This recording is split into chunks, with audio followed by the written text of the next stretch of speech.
Special task force की टीमें शनिवार को 3 जिलों में दबिश दी। एसटीएफ की ताबड़तोड़ छापेमारी में मिनी गन फैक्ट्री का खुलासा हुआ।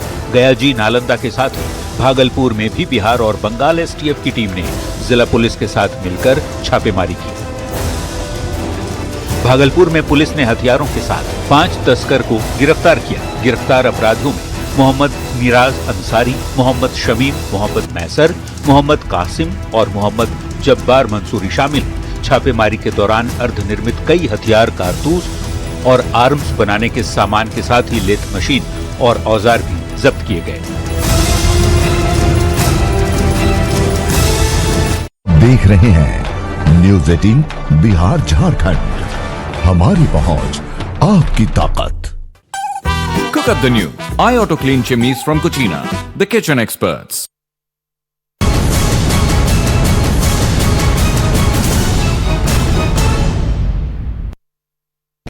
Headlines presented by Uttaranchal University Dehradun, best university with top placements. Muzaffarpur को सीएम सम्राट चौधरी ने दी रफ्तार वाली सौगात। मरीन ड्राइव का किया लोकार्पण। 10 दिन के भीतर मुजफ्फरपुर में एयरपोर्ट निर्माण का होगा शिलान्यास। बिहार में पर्यटन की दिशा में बड़ा कदम। कल से हेली टूरिज्म की शुरुआत। पटना से बिहार के प्रमुख पर्यटन स्थलों के लिए हेलीकॉप्टर सेवा की बुकिंग। पटना से वाल्मीकि नगर, कैमूर और राजगीर की कर सकेंगे यात्रा। पटना सिटी में उत्पाद एवं मद्य निषेध विभाग की बड़ी कार्रवाई। महुली पेट्रोल पंप के पास से एक ट्रक विदेशी शराब बरामद। ड्राइवर और खलासी गिरफ्तार। हरियाणा से लाई जा रही थी शराब की बड़ी खेप। समस्तीपुर के ऐतिहासिक चकोठी मठ में बड़ी चोरी की वारदात। करीब 200 साल पुरानी अष्टधातु की मूर्ति की चोरी। 24 जून को प्राण प्रतिष्ठा कार्यक्रम में शामिल हुए थे मुख्यमंत्री और उप मुख्यमंत्री। सीतामढ़ी का सदर अस्पताल बना रण क्षेत्र। दहेज की मांग को लेकर नवविवाहिता की हत्या का आरोप। पोस्टमार्टम कराने पहुंचे ससुराल पक्ष की जमकर पिटाई। वैशाली में जमीन विवाद में फौजी जवान और पिता की गोली मारकर हत्या। अपराधियों का नहीं मिला कोई सुराग। राजकीय सम्मान के साथ जवान जितेंद्र को दी गई अंतिम विदाई। Headlines presented by Uttaranchal University Dehradun, best university with top placements.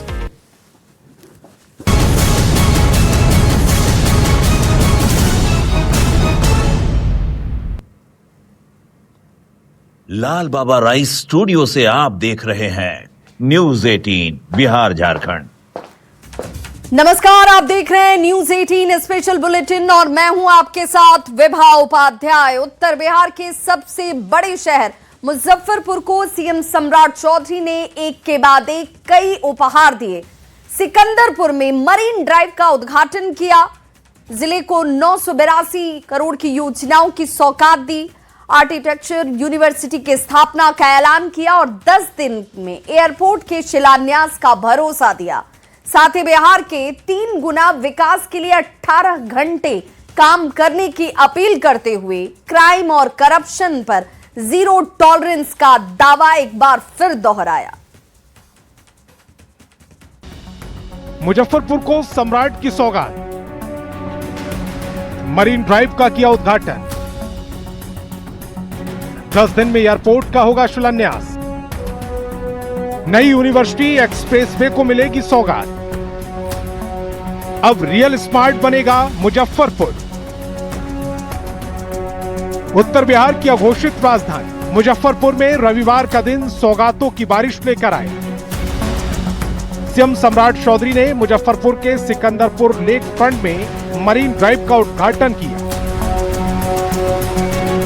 उनके साथ दोनों डिप्टी सीएम विजय चौधरी और विजेंद्र यादव भी रहे।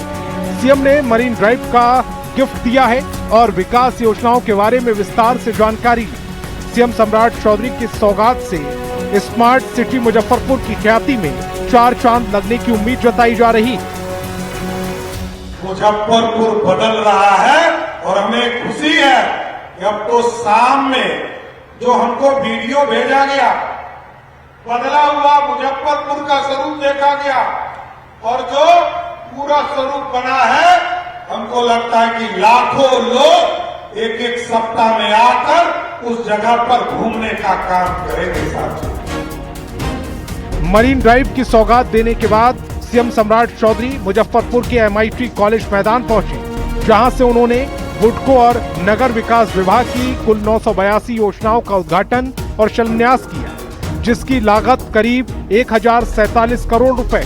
सीएम सम्राट चौधरी ने इस मौके पर जनता की चिर प्रतीक्षित मांग एयरपोर्ट को लेकर गुड न्यूज दी और 10 दिन में शिलान्यास की घोषणा की।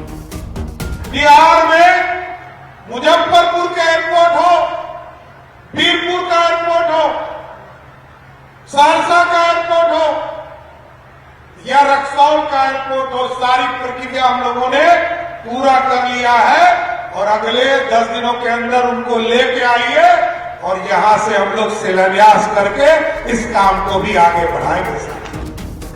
सीएम सम्राट चौधरी की सौगातों का पिटारा भी बाकी था।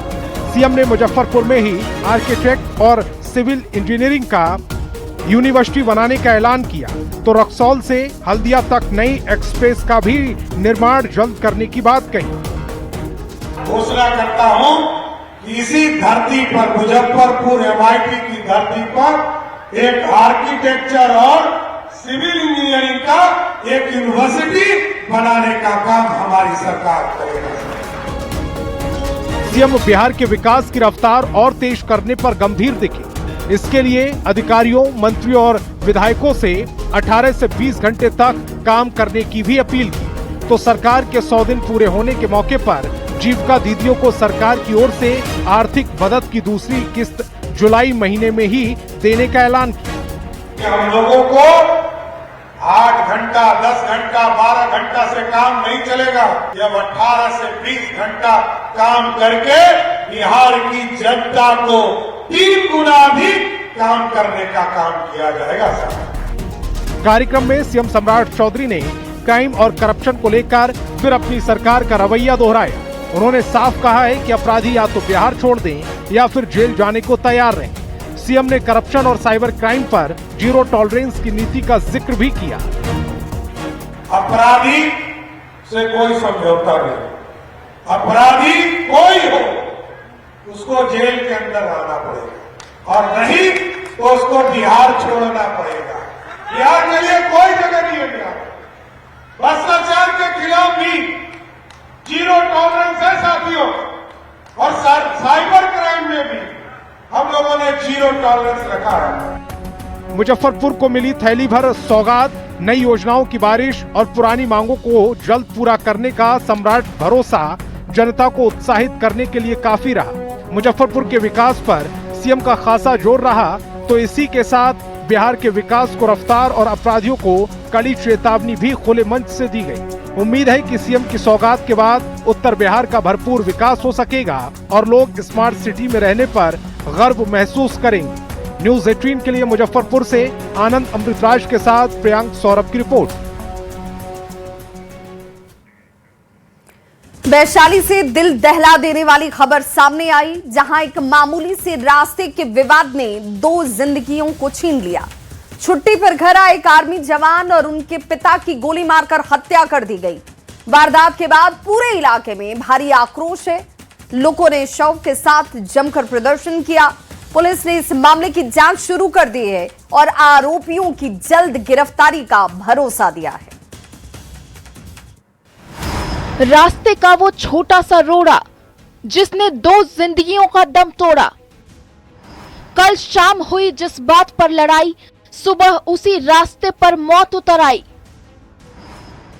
फौजी के कत्ल से सुलग उठा वैशाली, क्या इंसाफ दिला पाएगी पुलिस भौकाली।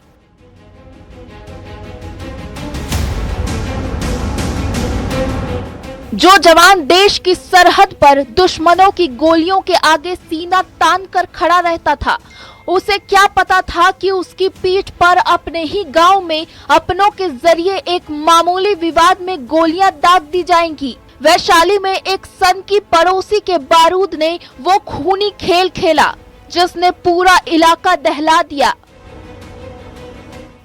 सुबह का सन्नाटा, फिर गोलियों की तरतराहट और देखते ही देखते पूरे गांव में चीख पुकार मच गई।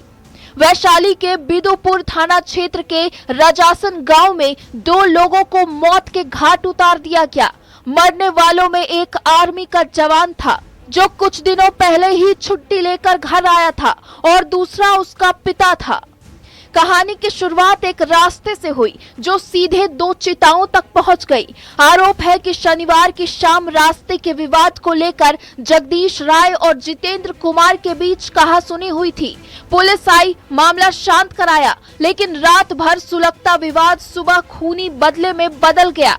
आरोपी ने पिता पुत्र पर ताबड़तोड़ फायरिंग कर दी। पिता मुनारिक रॉय ने घटना स्थल पर ही दम तोड़ दिया और गोलियों से लहूलुहान जितेंद्र कुमार ने इलाज के दौरान दम तोड़ दिया।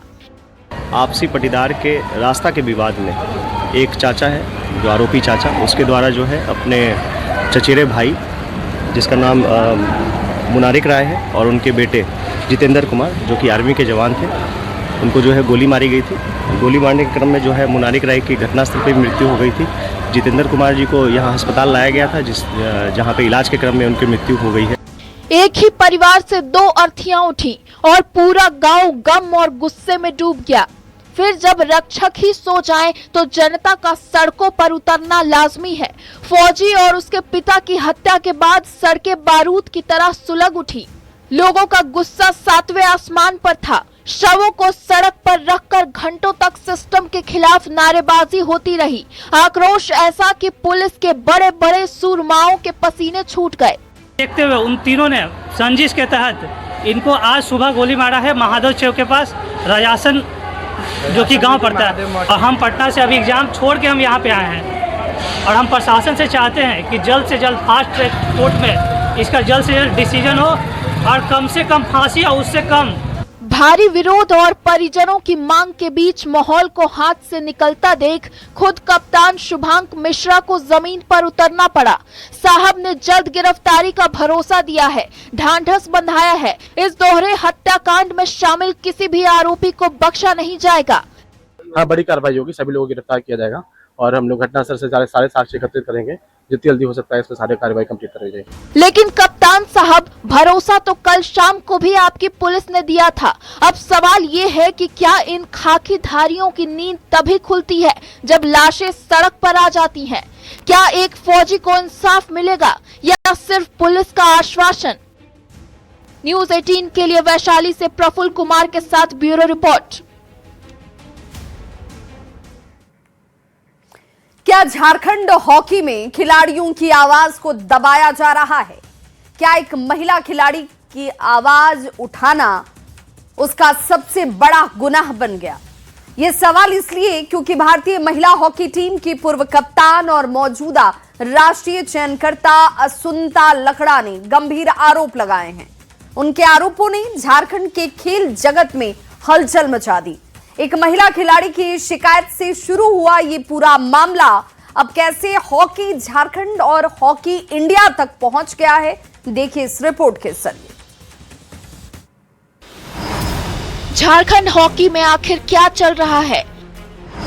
पूर्व कप्तान अंशुता लकड़ा का बड़ा आरोप, शिकायत उठाई तो मिली धमकी।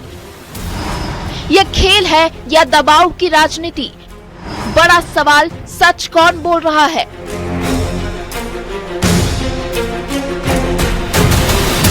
महिला हॉकी की दुनिया से एक ऐसा विवाद सामने आया है जिसने खेल जगत के साथ साथ सियासी गलियारों में भी हलचल मचा दी है। हॉकी इंडिया की मौजूदा राष्ट्रीय चयनकर्ता और भारतीय महिला हॉकी टीम के पूर्व कप्तान अंशुता लकड़ा ने हॉकी इंडिया के महासचिव और हॉकी झारखंड के अध्यक्ष भोलानाथ सिंह पर धमकी देने का गंभीर आरोप लगाया है। अरे ये मुझे फोन आया है, मेरे फोन पे अभी भी है कि उन्होंने मुझे फोन करके बोला है कि असुंता तुम औकात में रहो, औकात में रह के बात करो और जहाँ भी बात करती हो वहाँ ध्यान से बात करो। वहाँ अंशुता लकड़ा ने न्यूज़ 18 से बातचीत में बताया कि पूरा मामला हॉकी इंडिया लीग चैंपियनशिप के दौरान रांची के एकलव्य सेंटर के कोच सुधीर गोला से जुड़ा हुआ है, जिन पर एक महिला हॉकी खिलाड़ी ने दुर्व्यवहार का आरोप लगाया था। अंशुता के मुताबिक पीड़ित खिलाड़ी ने उनसे शिकायत की, जिसके बाद उन्होंने हॉकी इंडिया, मुख्यमंत्री हेमंत सोरेन और खेल मंत्री को पूरे मामले से अवगत कराया और इसके बाद उन्हें धमकी दी गई। एचआईएल के दौरान, हॉकी इंडिया लीग के दौरान कुछ घटनाएं हुई थी, वो मैंने भोलानाथ के सामने रखा था, जो कोच न्यूज़ में भी आया था कोच सुधीर के लिए, कि उन पे आरोप था कि हॉस्टल के बच्चे जो एकलव्य सेंटर के खिलाड़ियों के साथ दुर्व्यवहार कर रहे थे, तो वो मैंने बात सामने में रखी थी उनके सामने, तो उन्होंने एक्शन नहीं लिया, या जो भी, या डिले किया है या जानबूझ के उसको अंडर 18 एशिया कप कैंप में भी उन्होंने भेज दिया। अंशुता लकड़ा के आरोप सामने आते ही मामला राजनीतिक रंग भी लेने लगा। बीजेपी ने इस पूरे मामले में राज्य सरकार और खेल मंत्री से तत्काल हस्तक्षेप की मांग की है। बीजेपी का कहना है कि अंशुता लकड़ा भारतीय महिला हॉकी का बड़ा और सम्मानित चेहरा है, इसलिए उनके आरोपों को हल्के में नहीं लिया जा सकता। पार्टी ने पूरे मामले की निष्पक्ष जाँच की मांग की है। देखिए, अंशुता लकड़ा जी एक नेशनल फेम की प्लेयर हैं, हॉकी में उन्होंने बहुत नाम रोशन किया है देश का, झारखंड का। तो उन्होंने जो गंभीर आरोप लगाए हैं कोच पे, हॉकी फेडरेशन के अधिकारियों पे और खेल मंत्री को भी इस आशय की सूचना दी है, तो मुझे लगता है इसकी जांच होनी चाहिए। हॉकी झारखंड में चल रहे विवाद और आरोपी पर कांग्रेस ने भी अपनी प्रतिक्रिया दी है।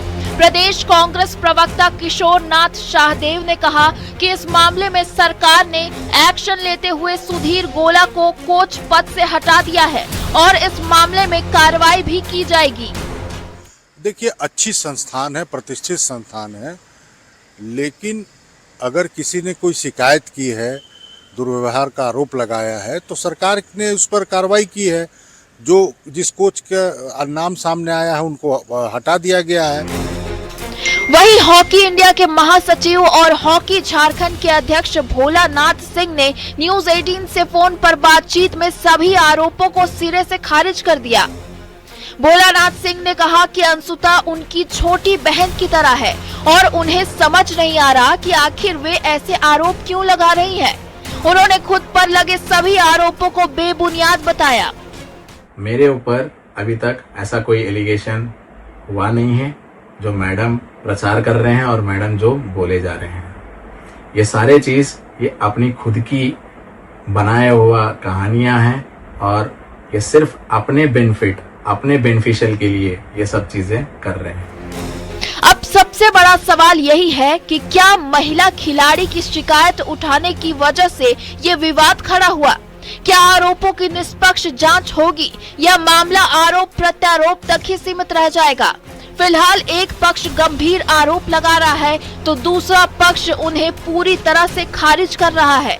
ऐसे में अब सभी की नजर इस बात पर है कि संबंधित अधिकारी और खेल विभाग इस मामले में आगे क्या कदम उठाते हैं। कोच पर ही बच्चियों की ओर से गंभीर आरोप लगे, अंशुता लकड़ा एक्शन लेती हैं, तो कह सकते हैं कि फिर हॉकी झारखंड और हॉकी इंडिया के साथ उनके संबंध खराब होने लगते हैं। कुल मिलाकर मामला जो है एक तरीके से अभी संबंध विवादों में चल रहा है, आरोप प्रत्यारोप का दौर है।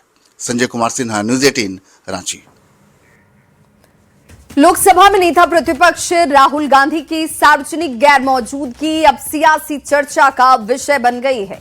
सवाल उठ रहे हैं कि राहुल गांधी पिछले करीब 20 दिनों से सार्वजनिक कार्यक्रमों, सोशल मीडिया और राजनीतिक गतिविधियों में दिखाई क्यों नहीं देते। कांग्रेस की ओर से इस पर कोई विस्तृत जानकारी सामने नहीं आई है। ऐसे में सवाल उठ रहा है कि आखिर नेता प्रतिपक्ष राहुल गांधी कहां हैं।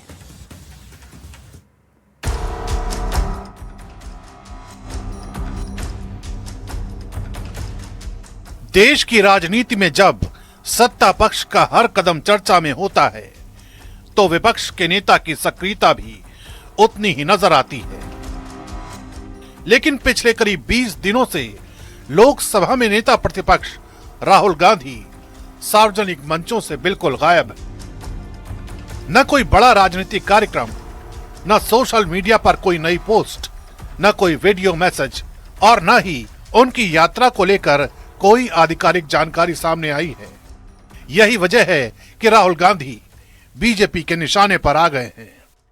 राहुल गांधी एलओपी का मतलब समझते हैं लीडर ऑफ पर्यटन, leader of party, not leader of opposition या लीडर ऑफ पीपल। बीजेपी का दावा है कि राहुल गांधी की गैर मौजूदगी का असर कांग्रेस के कुछ पहले से तय कार्यक्रमों पर भी पड़ा है। पार्टी छात्रों की गूंज जैसे कार्यक्रमों का हवाला देते हुए सवाल उठा रही है कि आखिर नेता प्रतिपक्ष लगातार सार्वजनिक जीवन से दूर क्यों हैं? छात्रों के साथ खड़े होने का दावा करने के बाद राहुल गांधी ने एक इवेंट किया कोटा में और कोटा के बाद अपने वेकेशन का कोटा पूरा करने चले गए और अभी तक लौटे नहीं है। शायद लौटे हैं तो पता नहीं कहां हैं। तो पटना का जो दौरा था, बिहार का जो दौरा था, वो कैंसिल करना पड़ा। अब सबसे बड़ा सवाल यही है कि राहुल गांधी कब सार्वजनिक तौर पर सामने आएंगे और क्या उनकी तरफ से सवालों का जवाब दिया जाएगा। बीजेपी इसे जवाबदेही का मुद्दा बता रही है, जबकि कांग्रेस अब तक इस पूरे विवाद पर खोलकर कुछ नहीं कह रही।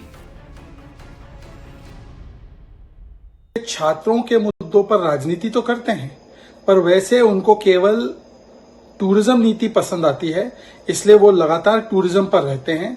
ना उनको पार्लियामेंट की चिंता है, ना पीपल की चिंता है, ना पार्टी की चिंता है, ना उनको प्यूपल्स मतलब स्टूडेंट्स की चिंता है। हमारा प्रोग्राम कोटा में भी हुआ, हमारा प्रोग्राम इलाहाबाद यानी प्रयागराज में होने जा रहा है, हमारा प्रोग्राम उत्तराखंड में होने जा रहा है, हमारा प्रोग्राम पटना में होना था, वो प्रोग्राम भी आगे, वो प्रोग्राम खत्म नहीं हुआ है, स्थगित हुआ है। उस प्रोग्राम को वहां की बाढ़ की स्थिति देखते हुए, बारिश की स्थिति देखते हुए हम लोगों ने थोड़ा सा ऊपर नीचे किया है।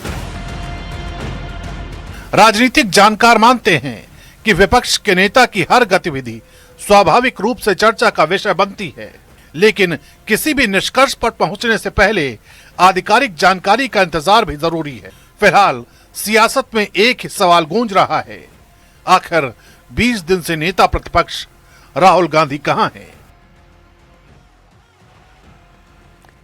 बाबा बर्फानी के दरबार में आस्था का ऐसा सैलाब उमड़ा कि श्री अमरनाथ यात्रा ने महज 8 दिनों में ही नया रिकॉर्ड बना दिया। 2 लाख से ज्यादा श्रद्धालु पवित्र गुफा में बाबा के दर्शन कर चुके हैं। बालटाल और पहलगाम दोनों मार्गों पर भक्तों का उत्साह चरम पर है।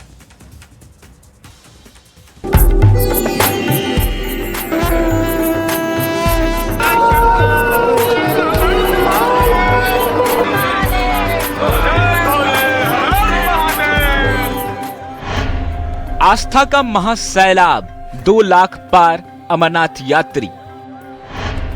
हर हर महादेव के जयघोष से गूंजा हिमालय।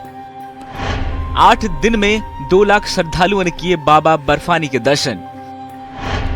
बालटाल से नुनवान तक भक्तों की सेवा में सजे 101 लंगर। हर हर महादेव, बम बम भोले, इन्हीं जयघोष के बीच बाबा बर्फानी के दर्शन के लिए श्रद्धालुओं का कारवां लगातार आगे बढ़ रहा है। आज यात्रा का 9वां दिन है। श्री अमरनाथ यात्रा ने इस बार महज 8 दिनों में ही 2 लाख श्रद्धालुओं का आंकड़ा पार कर लिया। बर्फ से ढकी चोटियों के बीच श्रद्धालुओं का उत्साह हर दिन नई ऊंचाइयों को छू रहा है। शुक्रवार को 29,507 श्रद्धालुओं ने किए बाबा बर्फानी के दर्शन।